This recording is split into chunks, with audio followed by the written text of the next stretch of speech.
Lu pernah nggak lagi rebahan, badan capek, mata merem, tapi otak lu malah lari maraton kemana-mana?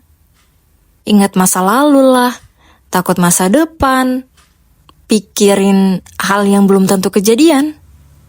Kalau iya, berarti malam ini pikiran lu lagi lebih ribet dari dunia luar. Halo, selamat datang di Seketika Rasa, tempat di mana realitas sering datang tanpa permisi. Hari ini kita bakal ngobrolin satu hal yang diam-diam bikin capek banyak anak Gen Z. Overthinking.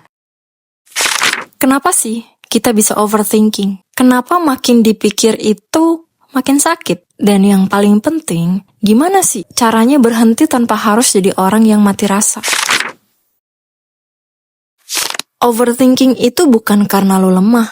Overthinking lahir dari otak yang terlalu sering siaga. Secara psikologis, overthinking itu muncul saat otak kita terus aktif di mode threat detection. Jadi pikiran itu berusaha ngontrol hal yang sebenarnya nggak bisa dikontrol. Masalahnya, bahaya hari ini bukan lagi soal serangan hewan buas, tapi gimana kalau kita gagal? Gimana kalau gue salah? Gimana kalau hidup gue tuh nggak kemana-mana? Ada penelitian dari Harvard Medical School menyebutkan bahwa otak manusia itu cenderung mengulang pikiran negatif sebagai bentuk mekanisme bertahan hidup. Bukan karena kita suka nyiksa diri, tapi karena otak itu takut kita kecolongan bahaya. Dan poin yang dibahas itu negativity bias, di mana otak manusia itu secara alami lebih peka terhadap ancaman daripada kebahagiaan. Jadinya kita kayak ngulang buat belajar, tapi lebih ke ngulang pikiran negatif yang sebenarnya itu upaya otak untuk memproses masalah dan mencegah kesalahan yang sama di masa depan. Hal ini jadinya mengaktifkan amigdala, bagian otak yang bertanggung jawab mendeteksi ancaman. Ancaman emosional seperti kritik atau kecemasan diperlakukan sama kayak ancaman fisik. Jadinya ngebuat memori negatif itu bertahan lebih lama. Dampak jangka panjangnya apa? Kalau misalnya ini dibiarin terus-menerus, kebiasaan ini bakal ngubah struktur otak yang meningkatkan resiko gangguan kecemasan, depresi, dan pastinya penurunan kognitif. Gen Z itu hidup di era terlalu banyak pilihan, terlalu banyak pembanding, dan terlalu sedikit ruang buat aman. Studi dari American Psychological Association atau APA menunjukkan bahwa Gen Z itu generasi yang memiliki tingkat kecemasan tertinggi dibanding generasi sebelumnya. Kenapa? Karena media sosial itu bikin kita ngerasa tertinggal akibat dari perbandingan sosial, FOMO, dan pastinya kecemasan sosial yang akibatnya standar hidup itu jadi nggak realistis. Kita jadi ngerasa kayak harus jadi gitu, sukses lah, hebat lah di umur-umur tertentu. Akhirnya apa? Pikiran kita itu bukan lagi alat bantu, tapi hakim yang kejam.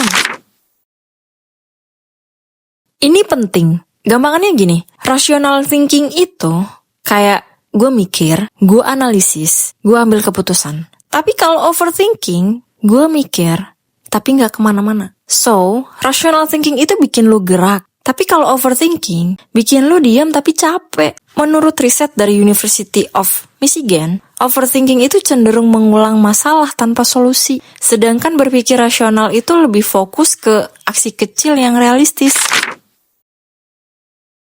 Takut masa depan itu manusiawi kok, tapi saat lu terlalu sering hidup di masa depan, lu itu lupa bahwa hari ini juga butuh lu hidupi. Penelitian Berkowitz menunjukkan kecemasan berlebih tentang masa depan seringkali nggak pernah terjadi. Yang terjadi malah apa? Lu lelah sebelum berangkat. Overthinking juga sering jadi hantu dari masa lalu. Trauma, penyesalan, rasa bersalah. Semuanya bikin otak pengen ngulang kejadian yang seolah-olah bisa diperbaiki. Padahal menurut neuroscience, masa lalu itu disimpan sebagai memori emosional, bukan realitas yang bisa diubah. Dan pandangan bahwa masa lalu yang kita simpan itu interpretasi emosional, bukan realitas objektif yang kaku. Kita juga nggak bisa ngubah fakta masa lalu, tapi kita bisa ngubah dampak emosional memori masa lalu terhadap kita saat ini melalui mekanisme neuroplastisitas.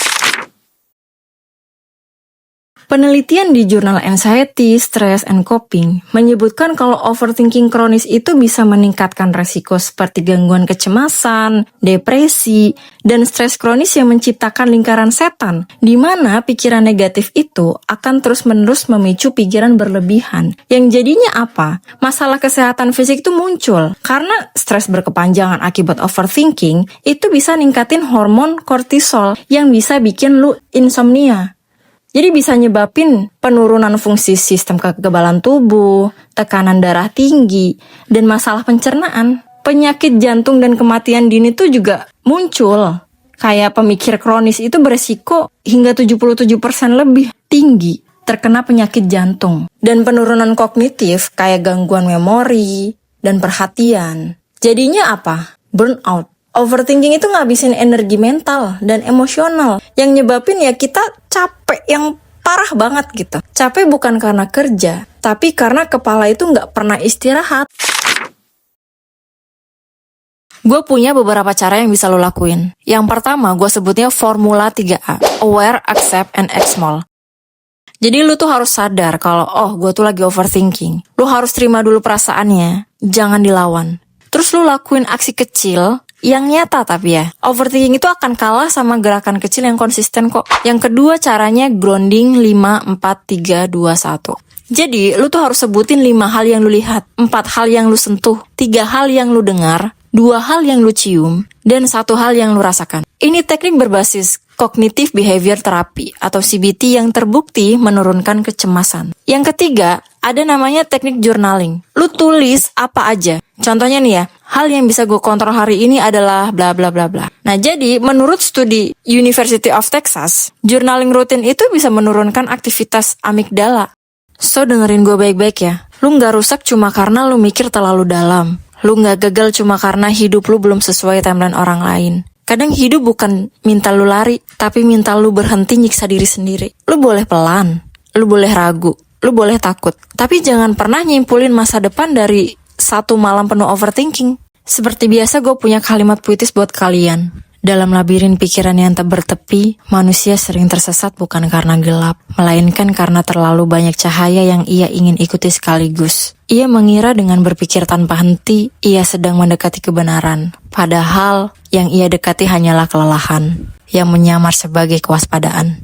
Tidak semua hal perlu dipahami untuk diterima, dan tidak semua luka perlu dijelaskan untuk disembuhkan. Ada kalanya kedamaian datang, bukan dari jawaban yang lengkap, melainkan dari keberanian untuk berhenti bertanya pada diri sendiri dengan nada yang terlalu keras. Artinya, seringkali kita tuh bingung karena nggak tahu arah, tapi karena terlalu banyak pilihan dan ketakutan yang kita pilih sekaligus. Kita mengira kalau kita berpikir itu bentuk kehati-hatian. Padahal sebenarnya kita itu lagi melelahkan diri sendiri gitu. Kita juga nggak harus ngerti semuanya kok agar bisa tenang. Kadang yang kita butuhkan itu bukan jawaban, tapi berhenti menginterogasi diri sendiri.